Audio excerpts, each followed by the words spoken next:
Imaginez, je suis un extraterrestre et je suis sur Terre pour seulement 2 jours. Ma mission, savoir combien dure une année sur cette planète. Sur Mars, j'ai mis au point une méthode pour déterminer la durée exacte d'une année en jours. Rien qu'en regardant le ciel, 2 nuits à la suite.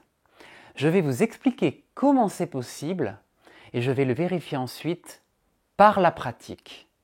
Et je vous invite à le faire aussi.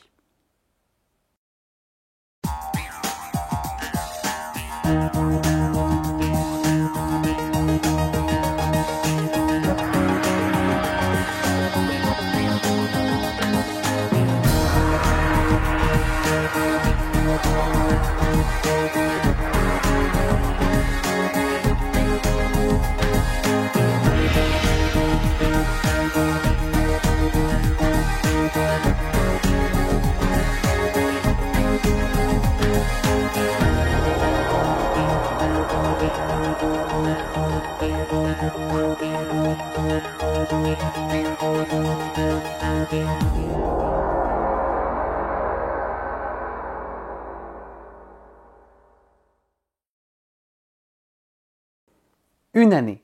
Tout le monde sait ce que ça représente depuis l'éternité. Les hommes ont rapidement et naturellement compté les années pour connaître leur âge. Cette alternance de l'hiver et de l'été n'avait aucun secret pour personne. Et en regardant attentivement le mouvement du soleil dans le ciel, on pouvait déterminer avec une bonne précision le nombre de jours qui constituait une année. Reconnaître ce cycle d'une année était facile, mais en connaître la raison de son existence était bien plus difficile. Il fallait d'abord remarquer qu'il existait un endroit de la voûte céleste qui nous semblait immobile, le pôle nord céleste. Il fallait voir ensuite que toutes les étoiles décrivent un cercle autour de ce point immobile en presque 24 heures. Enfin, il fallait se rendre compte que ce point immobile était toujours au même endroit dans le ciel, quelle que soit la saison, et d'une année sur l'autre. De ces 3 observations, on pouvait par exemple en déduire que la Terre tourne sur elle-même dans un espace où les étoiles sont considérées comme immobiles.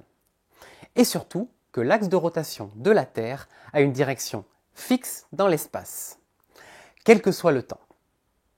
Ce n'est pas fini. Plusieurs scientifiques comme Newton, Galilée, Copernic ou encore Kepler, en observant attentivement le ciel et en tenant compte mathématiquement de cette force qu'est la gravité, déterminèrent avec précision le mouvement des astres de notre système solaire, le mouvement des uns par rapport aux autres. C'est ainsi qu'on put savoir que la Terre décrivait un cercle quasi parfait autour du Soleil. On va se servir de cette connaissance pour interpréter les résultats de nos expériences. J'ai disposé un trépied sur une terrasse et j'y ai fixé un appareil photo dessus. J'ai visé le ciel vers l'ouest et j'ai intégré des éléments fixes à mon cadrage. Le haut du toit par exemple. J'ai mis mon appareil photo en mode manuel et j'ai choisi le mode intervallomètre pour qu'il prenne automatiquement une photo toutes les 3 secondes. Le soir, à la nuit tombée, à une heure précise, mais choisie au hasard, j'ai commencé à prendre des photos toutes les 3 secondes, pendant 20 minutes. J'ai ensuite rentré mon appareil photo, mais je n'ai pas du tout touché au trépied. De cette façon, je savais que le cadrage allait être identique quand j'allais réattacher mon appareil. Le lendemain, justement, j'ai refixé mon appareil au trépied et j'ai refait la même opération. J'ai commencé à prendre la première photo exactement à l'heure à laquelle j'avais démarré la veille, à la seconde près. Et j'ai laissé l'appareil prendre des photos pendant 20 minutes.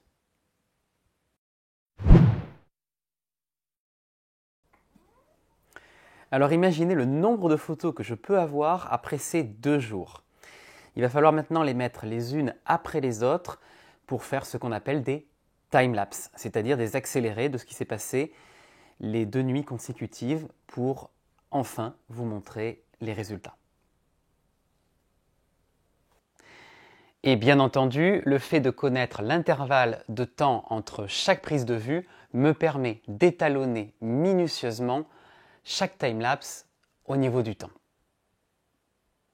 Je vais vous montrer en premier le timelapse du 25 octobre. Vous avez un compteur en bas pour vous représenter le temps réel qui passe, avec les minutes et les secondes.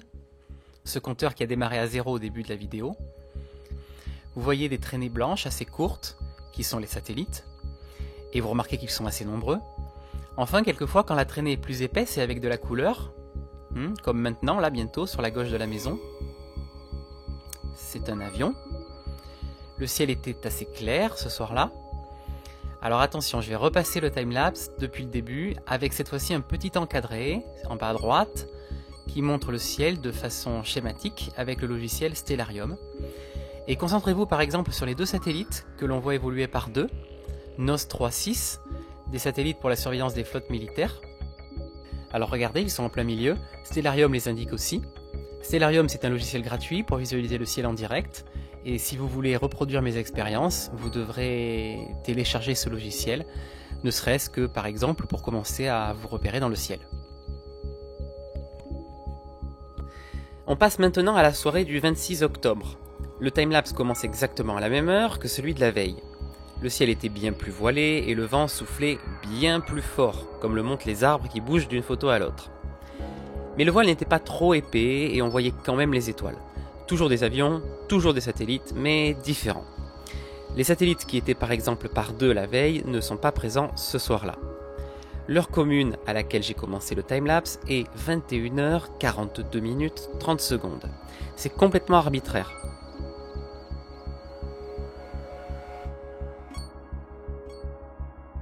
Je vais les mettre en parallèle et vous laisser observer quelles sont les ressemblances et les différences. Regardez bien attentivement et essayez de deviner ce qu'il se passe.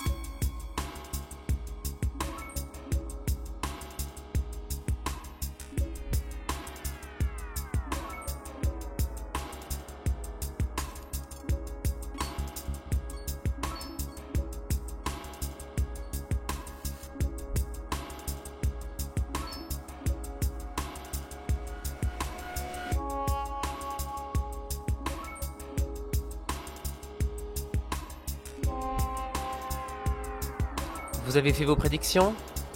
Je vais zoomer sur l'image et on va se placer à proximité d'éléments fixes sur le sol. J'ai choisi l'arête du toit et l'antenne à gauche du toit. À gauche, le timelapse du 25 octobre. À droite, celui du 26 octobre. Pour vous aider, je vous dessine la constellation de la couronne boréale. Première ressemblance, il y a bien les mêmes étoiles sur les deux timelapses. Mais ils ne sont pas pour autant identiques. Les étoiles du 26 octobre semblent vouloir se coucher plus rapidement. Vous pouvez regarder la partie basse de l'écran, je vous ai dessiné momentanément un petit repère pour vous permettre de suivre les mêmes étoiles. Même constat.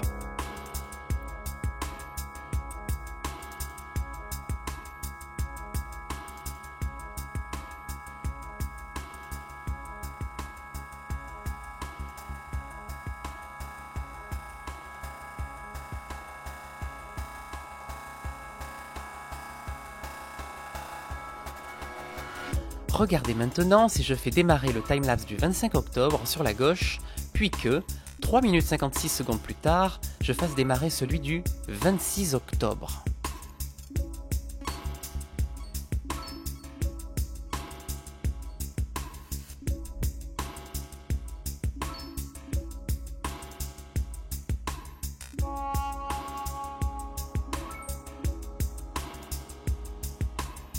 Assez impressionnant, non ? Les deux timelapses semblent identiques. Allez, une dernière comparaison. On démarre par le timelapse du 25 octobre et, une fois arrivé à 3 minutes 56 secondes, on fait commencer celui du 26 octobre pour directement le superposer au premier. Je règle l'opacité de la vidéo supérieure à 50%, ce qui fait qu'on est censé très bien voir la superposition par transparence. Eh bien, il n'y a aucun décalage. Les étoiles se superposent complètement. Les deux timelapses sont identiques. À quelques nuages, satellites et avions près, bien entendu. Première constatation, toutes les 23h56 4 secondes, en un même lieu sur Terre, le ciel étoilé est identique. Conclusion, les étoiles tournent autour de la Terre en 23h56 4 secondes. ou plutôt ce qu'on va retenir de notre point de vue en considérant donc les étoiles comme fixes, c'est bien la Terre qui tourne sur elle-même en 23 heures, 56 minutes et 4 secondes exactement. Sur le schéma ci-contre, j'ai représenté la position des étoiles, de la Terre et du Soleil à un instant T, quand le Soleil est à son point de culmination à un endroit sur Terre, c'est-à-dire au moment où le Soleil est au plus haut dans le ciel. Je représente un personnage rouge à cet endroit-là. Pendant ce temps-là, un autre personnage violet observe les étoiles de l'autre côté de la Terre. La Terre tourne sur elle-même et se déplace sur sa trajectoire en même temps autour du Soleil. Je représente ensuite la situation où la Terre a fait un tour exact sur elle-même par rapport aux étoiles. Le personnage violet est dans la même configuration que la veille. Il voit exactement les mêmes étoiles. Qu'en est-il du personnage rouge? Voit-il le Soleil à son point de culmination? Presque, mais pas tout à fait. Étant donné que la Terre s'est déplacée, la Terre doit tourner sur elle-même encore quelques minutes pour que le personnage retrouve le Soleil à son point le plus haut. C'est ce que je représente maintenant. Pour nous, qu'est-ce qu'une journée? On désire rythmer notre vie avec le Soleil, avec l'alternance des jours et des nuits. On veut donc qu'une journée soit exactement la durée qui sépare l'instant où le Soleil est à son point le plus haut et l'instant où il se retrouve dans la même configuration le lendemain. Et cette durée vaut exactement 24 heures. Comme la Terre met environ 23 heures 56 minutes pour revenir dans une même configuration par rapport aux étoiles, il faut qu'elle tourne environ 4 minutes supplémentaires pour que le personnage rouge observe de nouveau la culmination du Soleil. Nous y sommes presque. Il faut encore remarquer quelque chose. Pour cela, prenons un exemple fictif simple où la Terre fait une révolution autour du Soleil en 4 jours. 4 jours signifie que la position de la Terre par rapport au Soleil redevient identique une fois que le personnage compte 4 fois la durée qui sépare deux culminations successives du Soleil.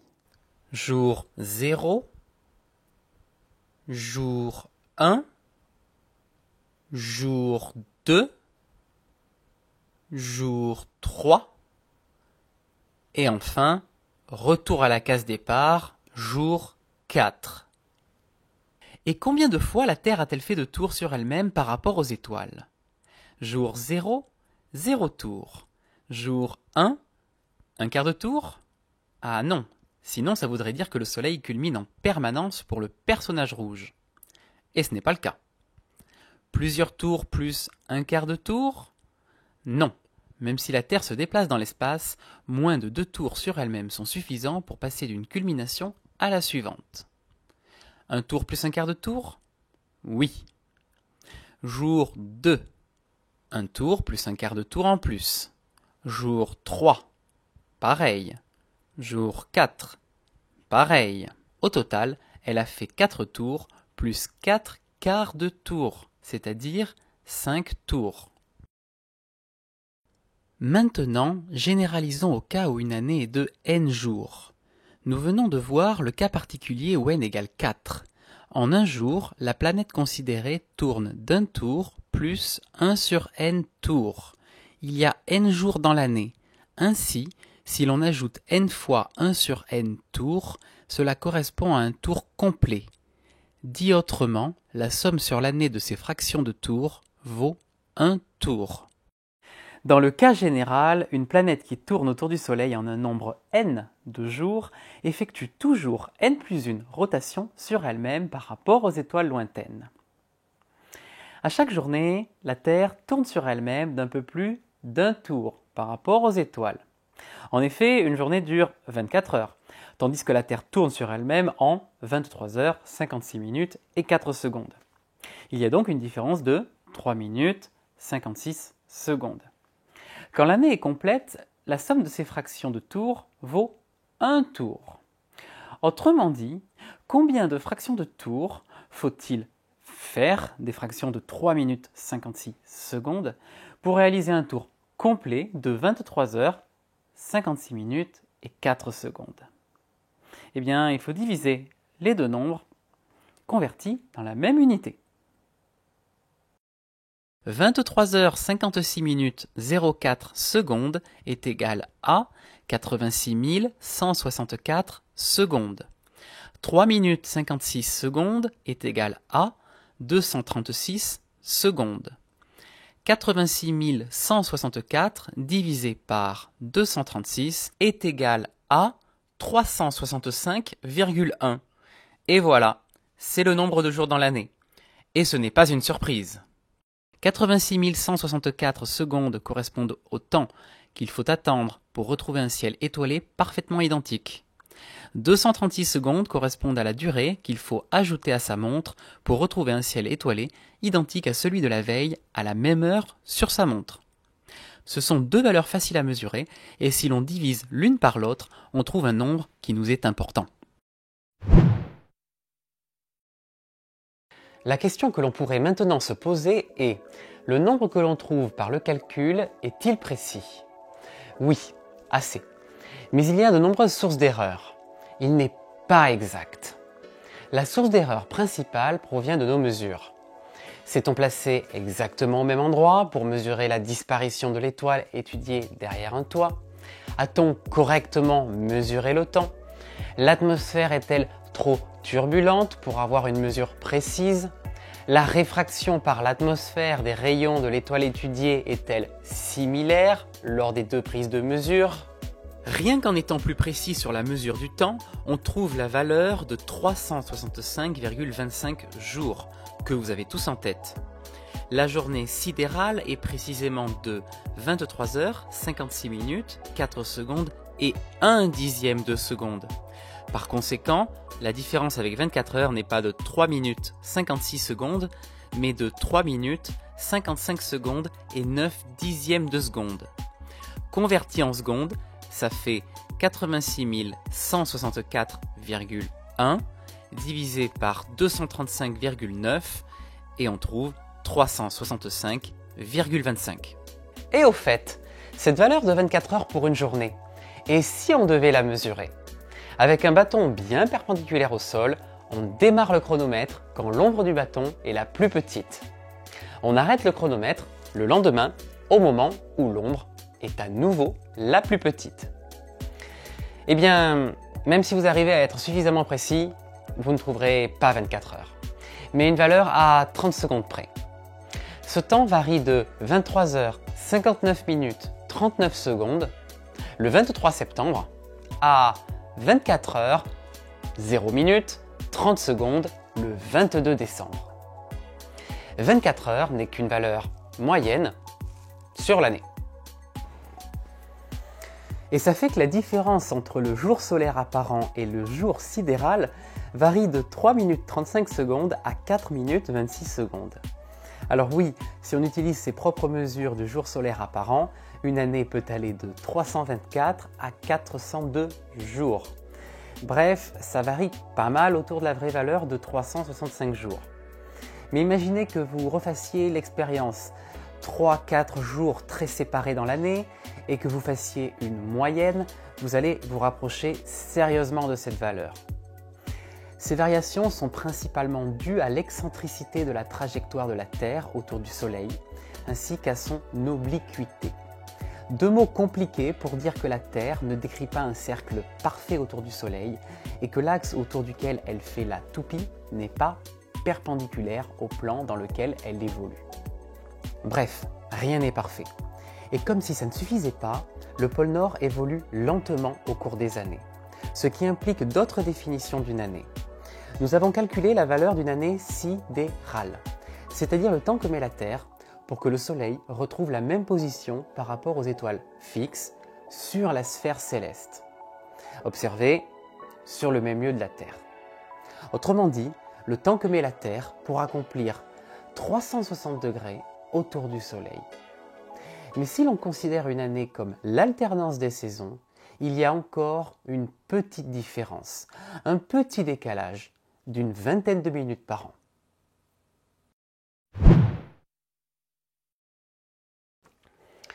Juste après avoir eu l'idée de faire ces observations, je me suis demandé si quelqu'un, un jour, dans l'histoire, avait déjà eu l'idée de faire ces mesures et ces calculs simples.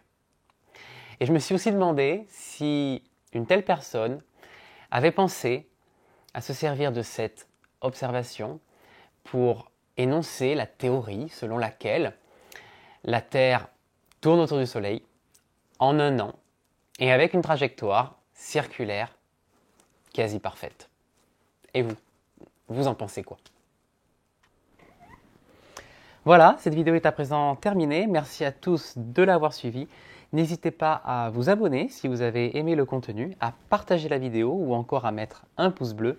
Vous pouvez aussi me retrouver sur ma chaîne YouTube de Physique Chimie, Henri Lanares, ou encore mon compte Instagram, lanares.astro, où je publie assez régulièrement des photos d'astronomie. Quant à moi, je vous dis à une prochaine fois. Ah mais, qui c'est qui m'appelle là? Il est où mon téléphone? Ah, le voilà. Ouais, salut maman, ça va? Ouais, je suis bien arrivé. Ouais, non, mais c'est une planète qui est vraiment sympa. Tu verrais, il y a pas mal d'activités à faire. C'est franchement super varié. Mais oh, ça fait que 2 jours que j'y suis. Hmm. Oui, mais là, j'ai calculé ce que c'était qu'une année. Et c'est vrai que quand je vais te raconter ça, c'est un petit peu déprimant, hein. C'est 2 fois plus court que sur Mars. Alors t'imagines, t'as l'impression de vieillir 2 fois plus vite. Alors pas très très cool. Ouais. Et puis attends, je te raconte pas. Une journée. C'est pas 25 heures comme sur Mars, c'est 24 heures. T'as vraiment l'impression qu'on t'avance ton horloge, ta montre, d'1 heure par jour. Alors voilà, pas très très sympa. Et puis bon, en dehors de ça, tu me manques, alors bah forcément, bah là, tout de suite, là, j'ai envie de rentrer. Voilà. Ouais, ouais, je fais le plein, là, il y a de l'essence, là, je vais à la station, et puis je démarre tout de suite. Voilà. Ouais, non, mais m'attends pas pour ce soir. Non, non, franchement, il y a... Ouais, ouais, je sais pas. D'ailleurs, je sais pas combien de temps. Ouais, ouais, une demi-année. Ouais. Ouais, mais une demi-année sur Terre, ouais, ouais, ouais.